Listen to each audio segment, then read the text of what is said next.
Hello students, how are you? I hope आप सब अच्छे होंगे। एंड आज हम लोग हमारा जो नया लेक्चर है, नया चैप्टर हमारे bio 10th class of bio, the how do organism reproduce, आज हम इस चैप्टर को स्टार्ट करेंगे। तो how do organism reproduce, chapter का नाम है हाउ डू ऑर्गेनिज्म रिप्रोड्यूस। ये ऑर्गेनिज्म किस तरह से रिप्रोडक्शन करते हैं, बट बिफोर नोइंग कि how do organism reproduce, we have to know that what is the term reproduction. You already are familiar to this type of word like reproduction. You already read about in the previous classes like 8th, 9th and mostly 6th, 7th also. The reproduction is प्रजनन या जन्म देना. Re means होता है again.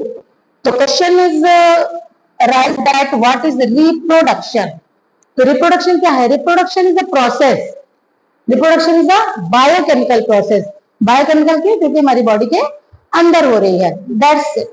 तो reproduction is a biochemical process by which living organisms produce new individuals of the same species. reproduction एक biochemical process है जो केवल कौन करता है? Living. Non living things do not reproduce. I also told you about the characteristics of living organism. मैंने आपको characteristics बताए थे living organism के कि क्या होते हैं, कि कैसे हम आइडेंटिफाई करते हैं कि these are living, these are non living. तो हमने बहुत सारे characteristics पढ़े थे, उसी में से एक reproduction भी होता है. तो reproduction केवल living organism ही करते हैं, और living organism अपने ही जैसे स्पीसीज के एनिमल्स को प्रोड्यूस करते हैं, पैदा करते हैं. उसी प्रोसेस को कहते हैं रिप्रोडक्शन. सेम स्पीसीज मतलब अपनी ही जैसी जाति के. जैसे मान लीजिए अगर एक डॉग है, अगर एक डॉग रिप्रोडक्शन करेगा तो उसका जो बेबी होगा, it's also a dog, a puppy जो कि एक डॉग ही होता. अगर काउ रिप्रोडक्शन करती है, काउ रिप्रोड्यूस करती है, तो उसका जो बेबी होगा वो काफ होगा. कैट का baby kitten, and it looks like similar to their parents. वो अपने पेरेंट्स की तरह दिखते हैं, यानी कि कैट का बेबी कैट ही होगा, डॉग का बेबी डॉग होगा, काउ का बेबी काउ ही होगा. ऐसा तो नहीं है कि अगर काउ रिप्रोड्यूस करेगी तो कैट को बर्थ करेगी, अगर डॉग रिप्रोडक्शन करते हैं तो एलिफेंट बर्थ होगा. नो. एंड ह्यूमन जब बर्थ करते हैं, ह्यूमन रिप्रोडक्शन करते हैं, तो अपने ही जैसे बेबीज बर्थ करते हैं, ह्यूमंस को जन्म देते हैं. तो means the reproduction is a biochemical process by which living organism produce new individual of the same species. Individual means their new born babies, their new young ones are known as new individuals. Here is the word offspring is also used. Offspring भी कह सकते हैं, but in the term of human में हम क्या कहते हैं कि ये इंसान का बच्चा है. लेकिन हम ऐसा तो नहीं कह सकते नहीं कि अगर एक अमीबा ने रिप्रोडक्शन किया तो अमीबा का बच्चा है, या पैरामीशियम है तो पैरामीशियम का बच्चा है, ऐसा नहीं कह सकते. तो इसके लिए हम एक टर्म यूज करते हैं ऑफस्प्रिंग. क्या यह अमीबा का ऑफस्प्रिंग है, या पैरामीशियम का ऑफस्प्रिंग है? क्लियर. तो इसलिए हम एक वर्ड यूज करते हैं ऑफस्प्रिंग का मतलब भी वही होता है कि न्यू बॉर्न सेल या न्यू बॉर्न बेबी. क्लियर. तो जब कोई भी लिविंग बीइंग्स रिप्रोडक्शन करता है, यानी कि रिप्रोड्यूस करता है, तो अपने ही जैसे सेम स्पीसीज को बर्थ करता है, प्रोड्यूस करता है. Such process is known as reproduction. Clear. Okay. आपके एनसीईआरटी बुक में यह भी पूछा गया है कि क्या रिप्रोडक्शन एक लाइफ प्रोसेस है? Reproduction is essential for life. क्या रिप्रोडक्शन जीने के लिए जरूरी है? No. Reproduction is not a life process. Reproduction is not a life process. अब लाइफ प्रोसेस क्या होती है हमने पढ़ा है अपने फर्स्ट चैप्टर के, बायो के फर्स्ट चैप्टर में. द लाइफ प्रोसेस क्या होती है? लाइफ प्रोसेस ऐसी प्रोसेस जो कि हमें सरवाइव करने में, हमें अलाइव रखने में, हमें इस अर्थ में सरवाइव करने में, हमें जिंदा रखने में हेल्प करती हैं. जैसे हमने क्या पढ़ा? न्यूट्रिशन. अगर हम खाना नहीं खाएंगे तो हम सरवाइव नहीं कर पाएंगे. रेस्पिरेशन जो कि हमें एनर्जी प्रोवाइड करता है, सांस लेने में हेल्प करता है और एनर्जी प्रोवाइड करता है.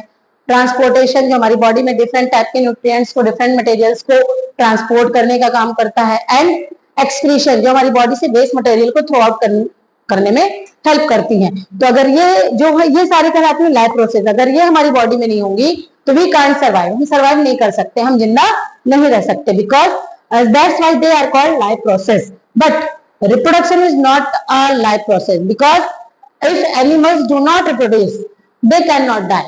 अगर एनिमल्स रिप्रोडक्शन नहीं करते हैं तो मरेंगे नहीं, हाँ जिंदा रहेंगे, बट रिप्रोडक्शन एक लाइफ प्रोसेस तो नहीं है, बट नेसेसरी है. क्यों नेसेसरी है, क्या इंपॉर्टेंस है रिप्रोडक्शन की?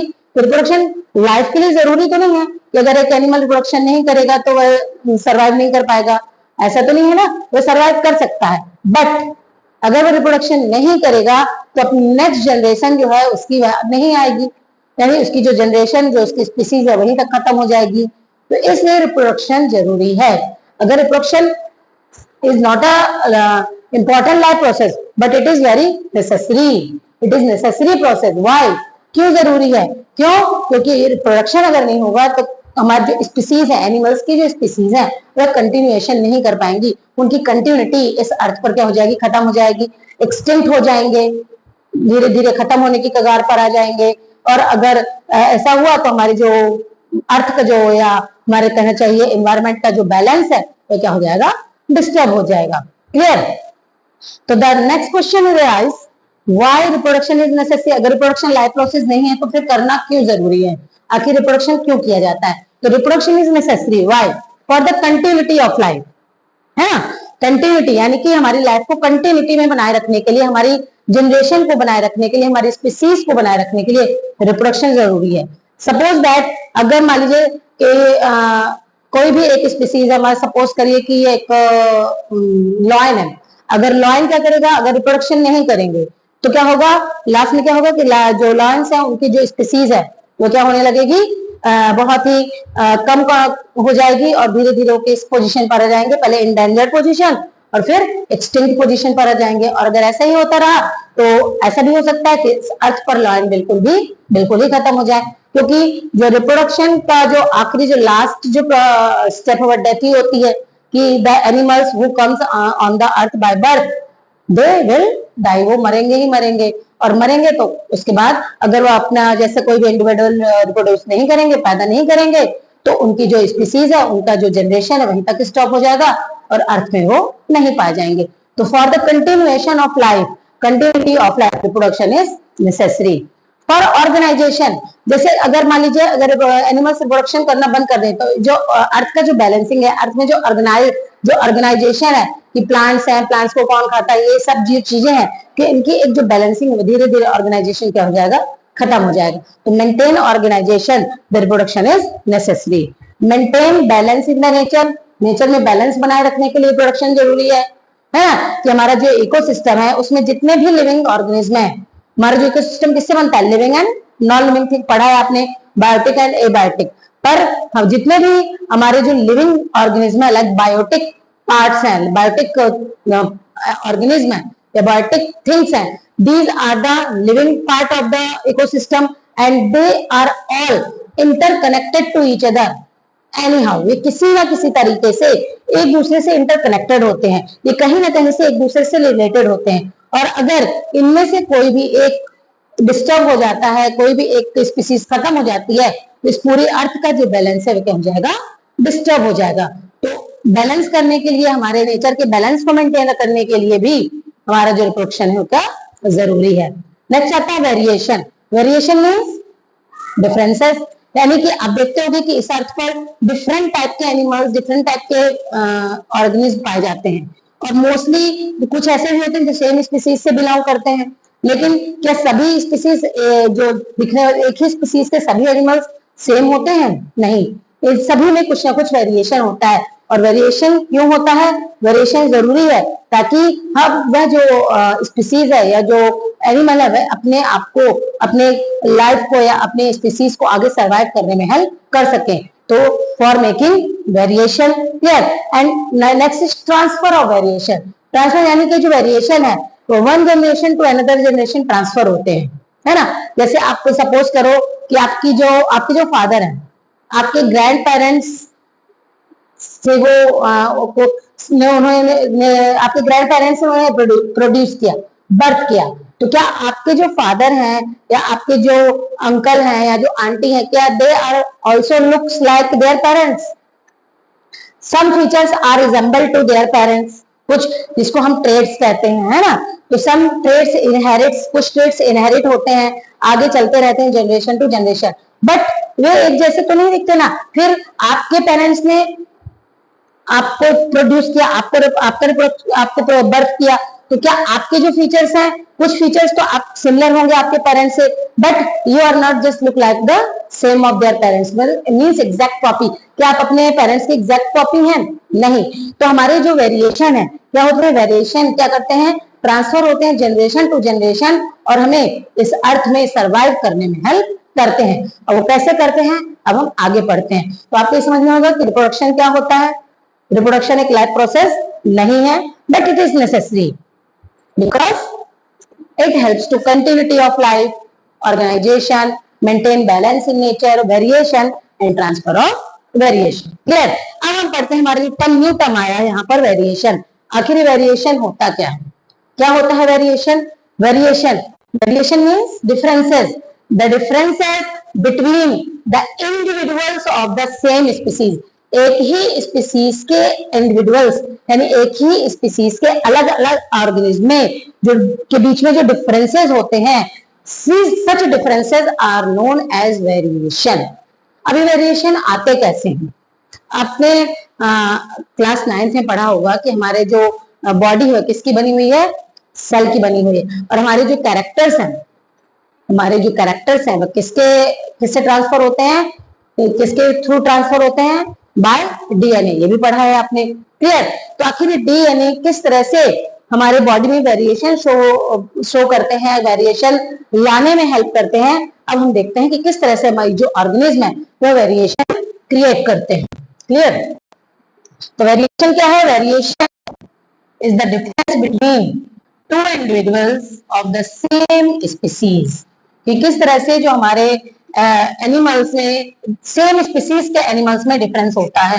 अब यहाँ पर आपका जो में टॉपिक आता है बाय द बुक कि do the animals exact copy of their parents, क्या एनिमल्स अपने पेरेंट्स की एग्जैक्ट कॉपी होते हैं? No. Do animals exact copy of their parents, क्या एनिमल्स अपने पेरेंट्स की एग्जैक्ट कॉपी होते हैं? जैसे कि आप अगर अपने आप को ही देखो और अपने पेरेंट्स को देखो, तो आपके कुछ कैरेक्टर्स, आपके कुछ फीचर्स आपके पेरेंट्स से रिजेंबल तो करते हैं, but you are not look just the copy, exact copy of your parents. आप अपने पेरेंट्स की एग्जैक्ट कॉपी नहीं दिखते हो कि अगर आप खड़े हो जाओ और आपके फादर खड़े हैं तो कोई आइडेंटिफाई न करवाए कि who is father, who is son. ऐसा नहीं है। There are the some features are resemble to their parents, to your parents, but you are not just look like as your parents. आप बिल्कुल उनके जैसे नहीं दिख सकते हैं। और ऐसा क्यों होता है? ये तो हमको तो बर्थ हमारे पेरेंट्स ने किया है, बट हमारे में और उनके फीचर्स में तो सिमिलरिटी होगी, कुछ फीचर्स तो सिमिलर होंगे, लेकिन हम बिल्कुल एग्जैक्ट कॉपी नहीं दिखेंगे। इवन सपोज दैट कि your siblings like your brother and sister, आप दोनों को ही आपके फादर ने, पेरेंट्स ने बर्थ किया है, रिप्रोडक्शन किया है, by reproduction by your father, दोनों सिबलिंग्स उसी से आए हैं। लेकिन क्या दोनों ही सिबलिंग्स में, क्या दो भाइयों में या दो बहनों में या भाई या बहन में ये दोनों बिल्कुल एक जैसे दिखाई देते हैं? नहीं। दोनों के ही फीचर्स सिमिलर हो सकते हैं, कुछ फीचर सिमिलर हो सकते हैं, but they are not look exact same. वो दोनों एक दूसरे की एग्जैक्ट कॉपी नहीं हो सकते। तो means the some features,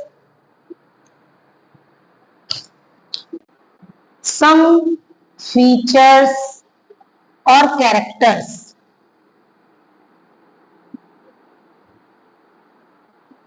are same as your parents, but not exact copy, exact copy. Some features होंगे कि नोज होगी तो अपने मदर की तरह होगी, अगर आईज है तो फादर की तरह है ना, कान है, तो मतलब ये सारे जो कैरेक्टर्स है, कुछ कुछ कैरेक्टर्स तो सिमिलर होंगे, मिलेंगे, लेकिन पूरे का पूरा आप एग्जैक्ट उनकी तरह ही नहीं रिजेंबल करते, उसकी तरह नहीं दिख सकते हो। तो ये जो हमारे में अंदर जो डिफरेंसेस हैं, इन्हीं डिफरेंसेस को कहते हैं वेरिएशन। अभी वेरिएशन आते कैसे हैं, तो एज यू नो दैट कि हमारे कैरेक्टर्स को ट्रांसफर करने में कौन हेल्प करता है, डीएनए। इसका नाम सुना है आपने, डीएनए क्या होता है, DNA what is the full form of DNA, deoxy ribo nucleic acid, deoxyribonucleic acid, and where it is present, it is present inside our nucleus in the cell। 9th class में पढ़ा है ना कि chromo हमारे body के अंदर, हमारी body किसकी बनी हुई है, हमारी बॉडी बनी हुई है सेल की, किसकी बनी हुई है, सेल की। मान लीजिए कि हमारा सेल है और उसके अंदर क्या प्रेजेंट होता है, हमारा न्यूक्लियस प्रेजेंट होता है। तो हमने ये भी पढ़ा है कि जब एक सेल डिवाइड होती है, सेल डिवीजन पढ़ा ना कि सेल डिवाइड होकर अपनी जैसे 2 सिमिलर सेल्स बनाती है, और फिर यही सिमिलर सेल्स क्या करते हैं, एक हमारे जो न्यू जो सेल है वह उसको या न्यू बॉर्न बेबी को या न्यू ऑफस्प्रिंग या न्यू इंडिविजुअल को बनाने में हेल्प करते हैं, तो बाय द सेल डिवीजन। तो हमारा ये जो सेल है और सेल के अंदर प्रेजेंट होता है न्यूक्लियस, और न्यूक्लियस के अंदर प्रेजेंट होते हैं कुछ थ्रेड लाइक स्ट्रक्चर्स। एक न्यूक्लियस के अंदर ऐसे कुछ थ्रेड लाइक स्ट्रक्चर्स प्रेजेंट होते हैं। These threads-like structures are known as DNA। मतलब डीएनए क्या है, डीएनए एक जेनेटिक मटेरियल है which transfer characters from one generation to another generation। ये जो डीएनए है, ये डीएनए क्या करते हैं, ये कैरेक्टर्स को, कि हमारा आंखों का हमारा कलर है, हमारे नोज का शेप है, हमारी आईज का शेप है ना, तो लिप्स का शेप है, ये सारे जो शेप्स है हमारे, इवन हमारा ब्लड ग्रुप, हाइट, ये सारे जो कैरेक्टर्स हैं वो किसके हेल्प से ट्रांसफर होते हैं, with the help of DNA. ये जो डीएनए होता है ये हमारे बॉडी का एक जेनेटिक मटेरियल होता है, जेनेटिक मटेरियल जो कि हमारे जो कैरेक्टर्स हैं, ये जो फीचर्स हैं वो ट्रांसफर करता है from one generation to another generation. This is cell, this is nucleus, and this is DNA. Clear. अभी डीएनए क्या करते हैं, when when the animal reproduce, जब किसी एनिमल को रिप्रोडक्शन होता है, जब उसमें बर्थिंग प्रोसेस होती है या प्रोडक्शन प्रोड्यूस करने की जो प्रोसेस होती है, उस समय ये जो सेल्स होती हैं वो सेल क्या होती हैं, डिवाइड होती हैं, और सेल डिवाइड होकर एक सेल से 2 सेल्स में कन्वर्ट होती है, 2 सेल्स बनाती हैं। तो जब ये 2 सेल्स बनाएंगी तो इसके अंदर का जो डीएनए है वह डीएनए भी क्या होगा, वह 2 पार्ट्स में डिवाइड होगा और दोनों में क्या होगा, दोनों में डिस्ट्रीब्यूटेड होगा। तो क्या जब जो डीएनए डिस्ट्रीब्यूटेड होता है तो उसमें डिस्ट्रीब्यूशन के समय कुछ ना कुछ ऐसे एरर्स हो जाते हैं, और उन एरर्स के कारण ही ये जो वेरिएशंस होते हैं वह शो होते हैं। क्लियर। कैसे, देखिए यहाँ पर बुक में कुछ वर्ड्स दिए हैं, like chromatin and chromosome. Chromatin क्या होता है और क्रोमोसोम क्या होता है। क्रोमैटिन, क्रोमैटिन होते हैं the thread like structures that are scattered। DNA क्या है, डीएनए क्या है, डीएनए एंड क्रोमैटिन मिलकर ही बनाते हैं हमारा क्रोमोसोम। ओके, तो क्रोमैटिन क्या, क्रोमैटिन भी डीएनए ही है, बट ये डिपेंड करता है कि ये किस तरह से इनका शेप है, किस तरह के शेप में ये न्यूक्लियस के अंदर है। अगर न्यूक्लियस के अंदर ये इस तरह से ये गुथे हुए फॉर्म में होते हैं, थ्रेड लाइक स्ट्रक्चर, ये पूरा एक गुच्छे की तरह क्लस्टर के फॉर्म में है, तो ये कहलाते हैं क्रोमैटिन। और अगर यही chromatin in the during of the cell division, जब यही क्रोमैटिन अरेंज हो जाते हैं, पेयर्स में अरेंज हो जाते हैं, तो यही क्रोमैटिन कहलाते हैं क्रोमोसोम्स। क्लियर। तो पहले ये डीएनए ही क्रोमैटिन कहलाता है, डीएनए ही क्रोमोसोम कहलाते हैं। तो डीएनए क्रोमैटिन कब कहलाता है, जब इस तरह से गुथे हुए इकट्ठा भरे हुए होते हैं न्यूक्लियस के अंदर, एकदम थ्रेड लाइक स्ट्रक्चर में क्लस्टर गुच्छे के रूप में इकट्ठा होते हैं, तो ये कहलाता है क्रोमैटिन। और जब यही ड्यूरिंग द डिवीजन, जब ये पेयर्स में हो जाते हैं तो ये बन जाते हैं, यही कहलाते हैं क्रोमोसोम्स। क्या आपको पता है कि हमारे जो एक सेल के अंदर जो डीएनए जो थ्रेड है उसकी लेंथ कितनी होती है। अब अब आप जानते हैं कि हमारी बॉडी तो मैनी सेल्स की बनी हो, क्योंकि because we are multicellular, और each cell contain its own nucleus and own DNA. हर एक सेल में अपना एक न्यूक्लियस होता है और अपना एक डीएनए होता है। और each cell, there are the millions and billions of cells in our body. हमारी बॉडी में इतनी सारी सेल्स हैं और हर एक सेल का अपना एक डीएनए है, एक पर्टिकुलर डीएनए होता है। यानी कि अगर हम सब बात करें कि एक सेल के अंदर ये जो डीएनए की जो लेंथ होती है, तो हमारी जो डीएनए की लेंथ कितनी होती है, 2.2 मीटर। अगर हम इसको ओपन करें, इस थ्रेड को खींचे और पूरा सीधा करके इसकी लेंथ को अगर मेजर करें तो इसकी जो लेंथ होती है वो 2.2 मीटर होती है। क्लियर। और यही जब क्रोमैटिन, अब यानी कि जो डीएनए है, ये डीएनए हमारे बॉडी के अंदर जो हमारे कैरेक्टर्स हैं वो उनको क्या करते हैं, ट्रांसफर करने का काम करते हैं। क्लियर। अब सपोज करो कि अगर सेल डिवीजन हो रहा है, सब सेल डिवीजन होगा तो इस यही एक सेल कितनी सेल में डिवाइड होगी, 2 सेल्स में डिवाइड होगी। तब क्या होगा, जब मान लीजिए कि ये जो हमारा जो डीएनए है, वो डीएनए क्या हुआ, हमारा जो एक सेल से 2 सेल्स में डिवाइड होने वाला है, तो हमारे अंदर जो जितने भी इसके अंदर के जितने भी पार्ट्स हैं, जैसे कि इसमें माइटोकॉन्ड्रिया भी होता है, राइबोसोम भी होता है, तो each cell organelles also divided into 2 parts. ये हर एक सेल अपने 2 पार्ट्स में डिवाइड होने लगेगा। एक सेल से 2 सेल बनेंगे, हर एक सेल अपने 2 सेल्स में डिवाइड होगा, यानी कि एक सेल से 2 सेल बनेंगे। और हर पार्ट, इसका हर एक पार्ट, इसके अंदर का जो डीएनए है, इसके बाहर के जो अंदर जितने भी ऑर्गेनल्स हैं, माइटोकॉन्ड्रिया, राइबोसोम, गोल्जी बॉडी, जितने भी ऑर्गेनल्स हमने पढ़े हैं वो सब भी क्या होंगे, 2 पार्ट्स में डिवाइड होंगे। क्लियर। यानी हर एक सेल में सिमिलर सिमिलर ऑर्गेनल्स जाएंगे। क्लियर। तो सपोज करिए कि जो डीएनए है, मान लीजिए डीएनए हमारा, अब सेल डिवीजन के समय हमने क्या पढ़ा कि किस फॉर्म में कन्वर्ट हो जाता है, क्रोमोसोम में। जब ये क्रोमोसोम में कन्वर्ट होगा तो इसके अंदर हमारे जो सेल, हमारे जो इसके अंदर जो डीएनए है बट 2 पार्ट्स में, यानी कि ये अपनी एक कॉपी बनाएगा, अपनी कुछ कॉपीज। देखिए क्या इसमें दिया है कि हमारे जो डीएनए है वो अपने जैसे ब्लूप्रिंट्स बनाते हैं। जो न्यू इंडिविजुअल है क्या, ब्लूप्रिंट ऑफ डीएनए। अब डीएनए कब ये क्या करेगा, अपने आप को रेप्लिकेट करेगा, अपने आप को क्या करेगा, डिवाइड करेगा, और डिवाइड करके अपने ही जैसे सेम डीएनए बनाएगा, या डिवाइड होकर अपने जैसे सेम डीएनए बनाएगा। और इस तरह से ये जो डीएनए है, ये डीएनए ये अपने क्या करेंगे, डुप्लीकेट बनाएंगे, अपनी एग्जैक्ट कॉपी बनाने लगेंगे, अपने आप को डुप्लीकेट कर लेंगे, अपना फोटोकॉपी, यानी कि अपनी फोटोकॉपी बनाते हैं। जब इनमें से जब एक न्यू सेल बनेगी, 2 सेल्स बनती हैं, कौन सी बनती हैं, 2 सेल्स जब बनेंगी, तो इनमें 2 सेल्स बनती हैं, तो इनके जो डीएनए है, जो कुछ पार्ट ऑफ डीएनए इसके अंदर आ जाएगा, ये है ना, और कुछ पार्ट ऑफ डीएनए इसके अंदर आ जाएगा। अब जो डीएनए ट्रांसफर हो रहा है from one cell to another cell, वो एग्जैक्ट मतलब कि सिमिलर फॉर्म में तो जाएगा। क्लियर।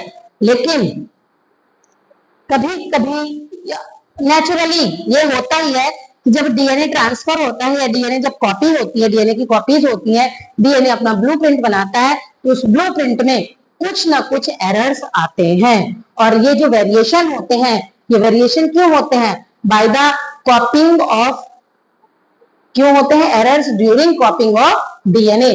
जब डीएनए कॉपी करते हैं तो उसमें कुछ ना कुछ एरर, कुछ ना कुछ गलतियां, क्योंकि डीएनए में बहुत सारे प्रोटीन होते हैं जो कि कोडिंग बनाते हैं, और यही कोड के थ्रू आपकी बॉडी के एवरी कैरेक्टर्स क्या होते हैं, डिस्क्राइब होते हैं। और जब ये सेल डिवीजन के समय, ड्यूरिंग द सेल डिवीजन, जब डीएनए एक सेल से 2 सेल्स फॉर्म करते हैं, तो जब डीएनए ट्रांसफर होते हैं तो उसमें कुछ ना कुछ एरर्स आते हैं, और इन्हीं एरर्स के कारण जो वेरिएशंस हैं, ये वेरिएशंस शो होते हैं। और इन वेरिएशन के कारण ही, ये वेरिएशन के कारण ही सभी जो अर्थ में जितने पाए जा रहे, देखो सारे ह्यूमंस हैं वो सभी एक ही स्पीसीज के हैं, लेकिन क्या सभी एग्जैक्ट सेम दिखते हैं, क्या सभी का जो फेशियल स्ट्रक्चर क्या सबका सेम है, क्या सबके फेसेस सेम होते हैं, नहीं। दे है सम, किसी की नाक बड़ी है तो किसी की आंखें छोटी हैं, तो किसी के कान बड़े होते हैं, किसी के छोटे होते हैं, किसी के लिप्स शेप अलग अलग होता है। तो ये सब क्यों होता है, by the copying of DNA error और during the copying of DNA. इन एरर्स के कारण ही जितने भी अर्थ पर जितने भी पाए जाने वाले ह्यूमंस हैं वो सभी क्या होते हैं, एक दूसरे से डिफरेंट दिखते हैं, और इसी को कहते हैं वेरिएशन। क्लियर। समझ में आया कि वेरिएशन क्या होता है। वेरिएशन क्यों जरूरी है? वेरिएशन आखिर जरूरी क्यों होता है? वेरिएशन होना ही क्यों है? क्या इतना इंपॉर्टेंट है वेरिएशन होना? बिल्कुल इंपॉर्टेंट है। कभी कभी क्या होता है, बाय द लोअरिंग और हायरिंग ऑफ द टेम्परेचर, हमारा अर्थ का जो टेम्परेचर है या वाटर का जो लेवल है हमेशा सेम नहीं रहता। कभी वाटर का लेवल इंक्रीज हो गया, कहीं पर वाटर ज्यादा सॉल्टी है, कहीं पर वाटर ज्यादा, वाटर की क्वांटिटी कम है, तो या कहीं कहीं वाटर का टेम्परेचर ज्यादा है, कहीं पर सुना है ना, कहीं हॉट वाटर पाया जाता है तो कहीं कोल्ड वाटर पाया जाता है। तो हमारे अर्थ का जो टेम्परेचर भी वह हमेशा सेम नहीं रहता, कभी बहुत ज्यादा हो जाता है, कभी बहुत ज्यादा कम हो जाता है। तो इन सबके कारण हमारी बॉडी के अंदर ही वेरिएशंस क्रिएट होते हैं, और इनके कारण ही जो एनिमल्स हैं वो different different temperature, different different environment में सर्वाइव कर सकता है। जैसे कि सपोज करो कि मैंगो, इसमें मैंगो का सीजन है, तो मैंगो क्या है, मैंगो आपने देखा होगा कि डिफरेंट वेराइटीज के मैंगो होते हैं, है तो सब मैंगो स्पीसीज ही ना। सब मैंगो स्पीसीज है, मैंगीफेरा इंडिका के नाम से जाना जाता है, इसकी जो बोटेनिकल नेम होता है, लेकिन सब मैंगो स्पीसीज मैंगो की है, लेकिन सब में वेरिएशन है ना। वेरिएशन क्यों है? क्योंकि जब इनमें रिप्रोडक्शन हुआ तो इनके जो डीएनए है, जब डीएनए ट्रांसफर हुए तो उसमें कुछ न कुछ एरर्स आए, और एरर्स के कारण ही उनमें डिफरेंसेस आ गए। जैसे आपने रोज देखा है, तो रोज आपने देखा कोई रेड रोज होता है, कोई व्हाइट रोज होता है, कोई अलग अलग टाइप के रोज होते हैं ना, इवन उसका शेप, पेटल्स के नंबर्स वो भी डिफरेंट डिफरेंट होते हैं। तो क्यों? Due to the variation. जब रिप्रोडक्शन हुआ, इनमें प्लांट्स भी रिप्रोडक्शन करते हैं, तो जब इनमें रिप्रोडक्शन होता है तो during the reproduction the errors in कॉपिंग of DNA and they show variation, इसलिए वेरिएशन शो करते हैं। क्लियर? ओके। जैसे कि हम इसको एक बहुत ही अच्छे एग्जाम्पल के साथ समझते हैं। मान लीजिए कि ये कुछ बैक्टीरियाज हैं, ये कुछ बैक्टीरियाज हैं। क्लियर? ये कुछ बैक्टीरिया है। ओके,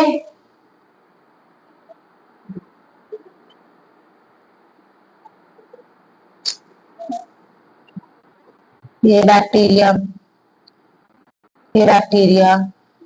ओके, ये कुछ बैक्टीरिया है। मान लीजिए कि इस बैक्टीरिया, जब ये बैक्टीरिया कहां पर पाए जाते हैं? ये बैक्टीरिया वाटर में प्रेजेंट है। क्लियर? ये बैक्टीरिया कहां पर प्रेजेंट है? वाटर में। जब इन्होंने रिप्रोडक्शन किया, बैक्टीरिया भी रिप्रोडक्शन करेंगे क्योंकि वो भी लिविंग ऑर्गेनिज्म का ही पार्ट है, वो भी अपनी स्पीसीज को कंटिन्यू करेंगे, है ना। तो जब रिप्रोडक्शन करेंगे तो कुछ इस तरह के बैक्टीरिया बने, कुछ इस तरह से रिप्रोडक्शन किया उन्होंने। अलग अलग बैक्टीरिया तो बने सेम स्पीसीज के, बट उनमें वेरिएशन क्या हुआ वो हम देखते हैं। सपोज करो कि due to the global warming, global warming के कारण मान लो इस बैक्टीरिया जब वाटर में थे तो उस वाटर का टेम्परेचर 10 डिग्री सेल्सियस से 20 डिग्री सेल्सियस के बीच था। क्लियर? जब यहाँ जिस वाटर में ये रह रहे थे तो वहां का टेम्परेचर कितना था? 10 degree Celsius to 20 degree Celsius. Clear? जब due to the global warming, due to the increasing of global warming, the temperature of water level is also increases. Water level का जो टेम्परेचर है, वाटर का temperature भी क्या हुआ? Increase हुआ। Clear? अब उसने क्या किया? अपने कुछ अपने ऑफ स्प्रिंग्स बनाए, कुछ अपने ऑफ स्प्रिंग्स बनाए। अब ये ऑफ स्प्रिंग्स थे, इनकी कैपेबिलिटी थी कि ये 20 डिग्री सेल्सियस से लेकर 25 डिग्री सेल्सियस तक के टेम्परेचर को सहन कर सकते थे। और ये वाले जो बैक्टीरियाज थे, इनकी कैपेबिलिटी थी कि 25 डिग्री सेल्सियस से लेकर 35 डिग्री सेल्सियस तक के टेम्परेचर को अडॉप्ट कर सकते थे, इसमें सर्वाइव कर सकते थे। सपोज करो कि अगर ये जो पेरेंट बैक्टीरिया थे वो 10 degree Celsius to 20 degree Celsius में सर्वाइव कर सकते थे। अगर during the global warming the temperature of water is increase, water का टेम्परेचर इंक्रीज हुआ, कितना पहुंच गया? मान लो 30 डिग्री सेल्सियस तक पहुंच गया। वाटर का टेम्परेचर कितना पहुंच गया? 30 डिग्री सेल्सियस। तो अब ये जो बैक्टीरियाज हैं जो 10 इस टेम्परेचर पर रह सकते थे वो तो सर्वाइव नहीं कर सकते, तो दे विल डाई। बैक्टीरिया इस टेम्परेचर पर सर्वाइव कर सकते थे, दे ऑल्सो विल डाई, वो भी सर्वाइव नहीं कर सकते। But these bacteria can survive in this temperature, और ये सर्वाइव कर सकते हैं, जिंदा रहेंगे और फिर रिप्रोडक्शन करेंगे और फिर अपने न्यू वेरिएशन बनाएंगे। यानी ये जो बैक्टीरिया है ये पूरी तरह से इनकी स्पीसीज एक्सटिंक्ट नहीं हुई, पूरी तरह से खत्म नहीं हुई इस अर्थ में, बल्कि इनके वेरिएशन अभी भी बचे हुए हैं, और जिसके कारण यह अपनी स्पीसीज की कंटिन्यूटी इस अर्थ पर बनाकर रख सकते हैं। क्लियर? तो वेरिएशन क्यों इंपॉर्टेंट है? हमने क्या पढ़ा? Transfer of variation.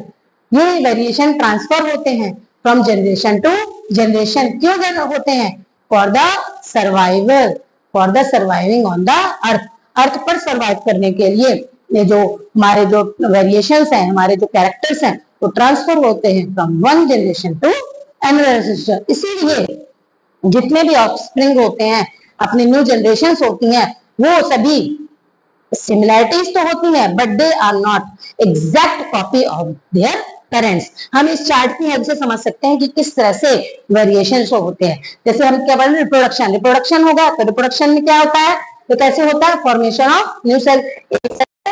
New cell बनती है, जब न्यू सेल बनती है तो न्यू सेल के समय क्या होता है, रिप्लिका। रिप्लिका मतलब होता है डिवीजन। सेल का क्या होता है, डिवीजन होता है, एक सेल डिवाइड होती है, और जब सेल डिवाइड होगी तो ये डीएनए के क्या बनेंगे, डीएनए क्या बनाएंगे, अपने कॉपी बनाएंगे, अपने ही जैसे दूसरे डीएनए, अपनी जैसे दूसरे डीएनए फॉर्म करेंगे। और जब डीएनए कॉपी होंगे तो during the copying of DNA कुछ एरर्स भी आएंगे, कुछ मिस्टेक्स भी हो जाती है। जैसे मान सपोज करो कि जब हम किसी चीज की फोटो कॉपी कराने जाते हैं, किसी मान लो हमारे बुक का पेज है, हम उसको फोटो कॉपी कराने ले जाते हैं, तो जब हम फोटो कॉपी कराकर लाते हैं तो क्या बिल्कुल सेम होता है, नहीं, कहीं कुछ या तो कोई लाइन मिस हो जाती है, या कहीं बहुत ज्यादा व्हाइटनेस आ जाती है, कहीं बहुत ज्यादा डार्क स्पॉट्स हो जाते हैं, तो मतलब बिल्कुल एग्जैक्ट सेम तो नहीं रहता ना, कहीं कुछ ना कुछ एरर्स आ जाते हैं। तो लाइक उसी तरह की जब ये डीएनए कॉपी करते हैं तो उसमें भी कुछ ना कुछ एरर्स आ जाते हैं, और जब एरर्स आते हैं तो हमारी जो इंफॉर्मेशन है वो भी क्या हो जाती है, चेंज हो जाती है, कुछ ना कुछ इंफॉर्मेशन चेंज होती है। और जब इंफॉर्मेशन चेंज होगी तो कैसे कैरेक्टर बने, कुछ न्यू कैरेक्टर्स बनेंगे, और यही जो न्यू कैरेक्टर्स बनते हैं इसी को कहते हैं वेरिएशन।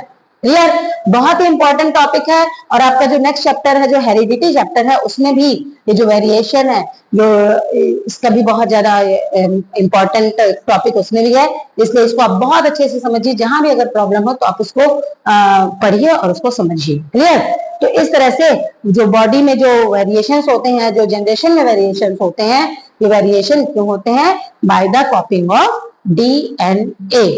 It is clear. तो डीएनए क्या होते हैं, डीएनए हमारा जेनेटिक मटेरियल है, और जो कहलाता है डीऑक्सीराइबोन्यूक्लिक एसिड, ये कहाँ प्रेजेंट होते हैं, इनसाइड द न्यूक्लियस। और इनका एक सेल के केवल एक जो डीएनए क्रोमैटिन, ये क्या कहलाता है, अगर पूरा गुथा हुआ स्ट्रक्चर होता है, क्रोमैटिन क्या है, इनसाइड द न्यूक्लियस, जो हमारे ऐसे पूरे गुथे हुए स्ट्रक्चर हैं, पूरा जो थ्रेड लाइक स्ट्रक्चर इस तरह से अरेंज होता है, ये कहलाता है क्रोमैटिन। और जब यही क्रोमैटिन अरेंज हो जाते हैं पेयर्स में, अरेंज हो जाते हैं इन पेयर्स, तो ये कहलाते हैं क्रोमोसोम्स। क्या कहलाते हैं, क्रोमोसोम। तो how many chromosomes in a one cell, एक सेल में कितने क्रोमोसोम होते हैं, कितने होते हैं, पढ़ा है ना आपने, कितने होते हैं, 46 क्रोमोसोम होते हैं एक सेल के अंदर। तो सपोज करो कि हमारी बॉडी में तो ट्रिलियंस सेल्स हैं, मोर देन ट्रिलियन सेल्स हैं, तो कितने सारे हमारे बॉडी के अंदर क्रोमोसोम्स होंगे। और जब ये क्रोमोसोम ट्रांसफर होते हैं from one generation to another generation, तो कहीं कुछ ना कुछ एरर्स तो होते हैं। वो भी बाय नेचरिंग है, ये नेचर के कारण ही होता है, सब कुछ नेचुरली ही होता है, कोई इसे करने नहीं जाता है ना। अगर सपोज करो कि आपने डीएनए टेस्ट तो पढ़े हो ना, कि अगर एक डीएनए का एक छोटा सा पार्ट मिल जाता है तो उससे पता लगाया जा सकता है कि वो किसका, कौन किसके फादर का नाम है, किसका बेटा है, या कौन इसका फादर है ना, ये सब कुछ पता लगाया जा सकता है। तो मीन्स कि डीएनए कितना इंपॉर्टेंट है, डीएनए क्या है, एक जेनेटिक मटेरियल है which transfer characters from one generation to another generation, and it is very important part of our cell because it help to make characteristic, it help to make cell in, it help in cell division, during cell division it transfer the characters from one generation to another generation. Okay, तो आज के लिए हमारा जो main important topic है इसको आप बहुत अच्छे से पढ़िए।